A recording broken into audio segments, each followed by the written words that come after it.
Male plant body बन गई। Male plant body के अंदर मेल न्यूक्लियाई स्पर्मेटियम बन गया। फीमेल प्लांट बॉडी, क्योंकि ये हेट्रोथेलिक है तो फीमेल प्लांट बॉडी और है। Female plant body for example ये है, तो उसकी एक ब्रांच के ऊपर फीमेल सेक्स आर्गन लगेंगे, उस ब्रांच को कहा जाएगा फर्टाइल ब्रांच। अगर ये फर्टाइल ब्रांच को मैं इधर दिखाऊँ तो फर्टाइल ब्रांच का स्ट्रक्चर कैसा होता है कि ये सेंट्रल में सेंट्रल साइफोन है और उसके इर्द गिर्द पेरीसेंट्रल साइफोन होता है। स्ट्रक्चर पॉलीसाइफोन का मैंने आपको बताया, पॉलीसाइफोनिया साइफोनिया का, कि एक सेंट्रल साइफोन है ये जो ब्लू कलर में है और उसके इर्द गिर्द है पेरीसेंट्रल सेल्स, पेरीसेंट्रल साइफोन कहलाता है। तो जब फर्टाइल ब्रांच के पेरीसेंट्रल साइफोन के जो सेल्स हैं 3 या 4 सेल स्टेज के बाद जाके इसके ऊपर वाले जो सेल्स होते हैं वो डिवाइड होते हैं। अब इसको पेरीसेंट्रल साइफोन को सिर्फ अलग करके मैं यहाँ दिखा रहा हूँ कि ये पेरीसेंट्रल साइफोन है। इसके ऊपर जो सेल्स हैं वो डिवाइड होते हैं ट्रांसवर्सली फर्टाइल ब्रांच के पेरीसेंट्रल साइफोन के एपिकल सेल, ये पेरीसेंट्रल साइफोन है, उसका जो ऊपर वाला सेल है यहाँ पे जाके 3 या 4 सेल्स के बाद ऊपर वाला सेल जो है वो डिवाइड होता है, तो उस फिलामेंट को कहा जाता है कार्पोगोनियल फिलामेंट। ये जो लाइन है ये इसको शो करवाया गया है। ये रेड कलर के जो सेल्स हैं वो ये रेड कलर के सेल्स जो हैं उनको डिनोट किया गया है अलग करके कि सेंट्रल साइफोन से पेरीसेंट्रल साइफोन को अलग करके यहाँ दिखाया गया है कि पेरीसेंट्रल साइफोन के ऊपर कार्पोगोनियल फिलामेंट लगते हैं। कार्पोगोनियल फिलामेंट क्या है? चेन ऑफ सेल्स हैं। इस कार्पोगोनियल फिलामेंट को, अब इस कार्पोगोनियल फिलामेंट का जो ऊपर वाला सेल है वो बड़ा होके फीमेल सेक्स बॉडी बनाता है। फीमेल सेक्स बॉडी जो है वो 2 हिस्सों पर मुश्तमिल होती है। नीचे वाला हिस्सा बेसल पार्ट जिसको हमने बैट्रेकोस्पर्मम में माइरोफोर कहा गया था, इसको अभी भी माइरोफोर कहा जा सकता है। बेसल पार्ट के ऊपर ये सराहीनुमा ट्यूबनुमा जो स्ट्रक्चर है उसको ट्राइकोगाइनी कहा जाता है।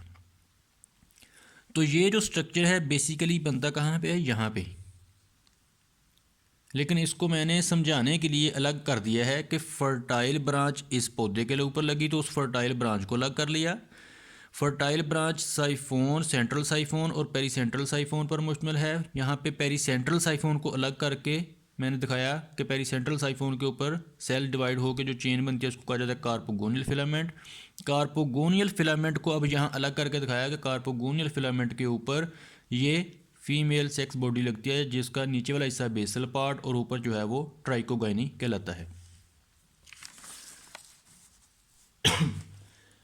अब इसी स्ट्रक्चर को थोड़ा सा डिटेल में देखें कि ये जो बन गया, अब ये क्या था? कार्पोगोनियल फिलामेंट, जिसके ऊपर ये बेसल बॉडी और ये जो हिस्सा है वो ट्राइकोगाइनी कहलाता है। इस बेसल बॉडी के नीचे से 2 सेल जो हैं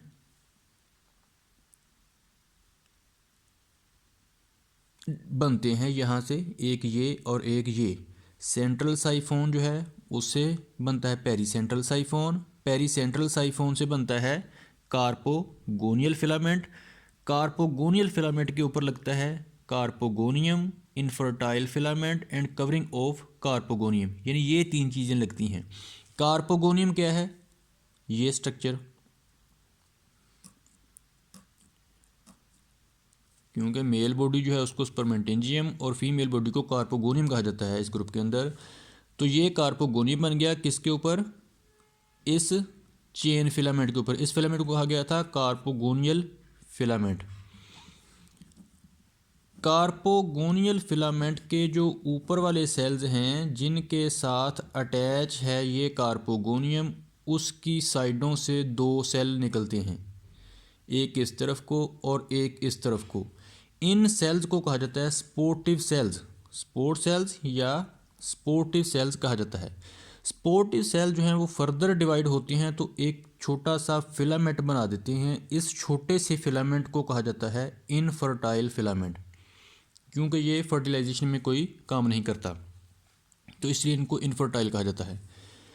और उसी वक्त ये जो कार्पोगोनियल फिलामेंट था उसके एपिकल सेल से एक और सेल लेटरल साइडों को निकलती हैं दोनों साइड से, और वो डिवाइड हो के एक लंबी से फिलामेंट बना देते हैं, जो कि इस तरह फीमेल कार्पोगोनियम को अपने घेरे में ले लेते हैं।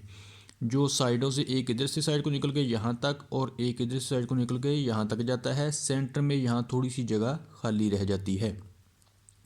अब इस खाली जगह को ओस्टियोल कहा जाता है।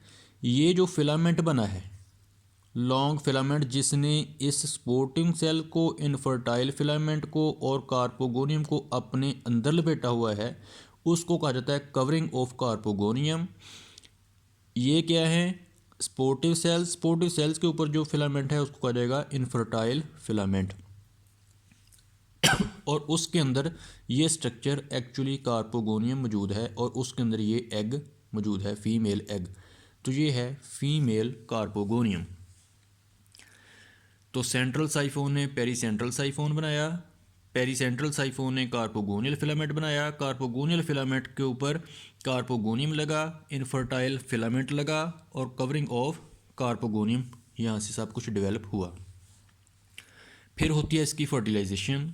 फर्टिलाइजेशन कैसी होगी कि वो स्पर्मेटियम जो कि स्पर्मेंटेंजियम से निकले थे वो पानी में जाएंगे, पानी के साथ बहते हुए वो यहाँ पे ओस्टियोल तक पहुँचेंगे।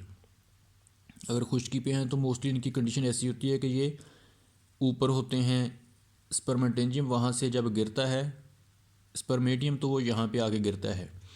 ओस्टियोल से गुजरता हुआ वो ट्राइकोगाइनी पे आता है, वहाँ से उसकी ट्राइकोगाइनी की वाल डिज़ोल्व होगी और मेल न्यूक्लियस जो है वो माइग्रेट करता हुआ फीमेल न्यूक्लियस के साथ आके फ्यूज़ हो जाएगा।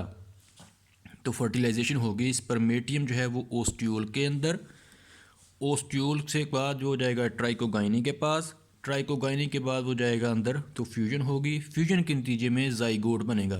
तो अब ये जो डिप्लॉइड सेल बन जाएगा जो पहले के हेप्लॉइड था, यानी फीमेल कार्पोगोनियम के अंदर जो एग बना था उसके साथ मेल न्यूक्लियस आके फ्यूज़ हुआ तो वो जाइगोट बन गया। इसे कहते हैं फर्टिलाइजेशन हो गई।